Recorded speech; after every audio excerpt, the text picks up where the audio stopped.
Iran US സംഘർഷം അതിന്റെ മൂർധന്യാവസ്ഥയിൽ എത്തി നിൽക്കുന്നു. ട്രംപ് ഇറാന് നൽകിയിരിക്കുന്നത് 15 ദിവസമാണ്. തങ്ങളുടെ ഡിമാൻഡുകളെല്ലാം 15 ദിവസത്തിനുള്ളിൽ അംഗീകരിക്കണം, ഇല്ലെങ്കിൽ ഒരു വലിയ ആക്രമണം നേരിടേണ്ടി വരുമെന്ന് ട്രംപ് പറയുന്നു.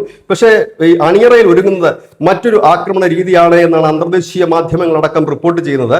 അതായത് ആഴ്ചകൾക്ക് മുമ്പേ തന്നെ അതിൽ തീരുമാനമായിരുന്നു.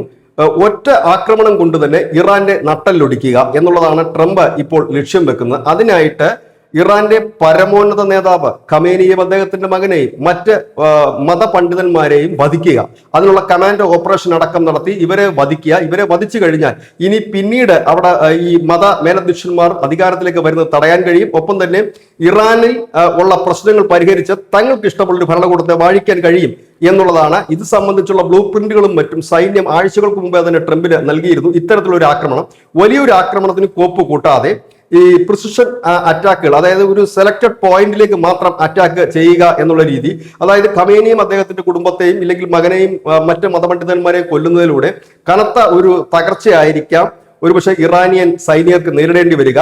അങ്ങനെയെങ്കിൽ അവരെ കീഴ്പ്പെടുത്തുക എളുപ്പമാണ് എന്നാണ്. പക്ഷെ ഇതിന്റെ ഒരു മറുഭാഗമുണ്ട്. ഖമേനിക്ക് നേരെ അത്തരത്തിലുള്ള ഏതെങ്കിലും തരത്തിലുള്ള വധശ്രമം ഉണ്ടായേ പോലും അത് വലിയ രീതിയിൽ തന്നെ പ്രതിഫലിക്കും. അതുകൊണ്ട് മുന്നിൽ കണ്ടുകൊണ്ടുകൂടിയാണ് അമേരിക്ക വലിയ പടയൊരുക്കം തന്നെ, അവരുടെ പടക്കപ്പലുകളൊക്കെ വിന്യസിച്ച് വലിയ പടയൊരുക്കം തന്നെ ഈ ഒരു സാഹചര്യത്തിൽ നടത്തുന്നത്. News desk news India Malayalam.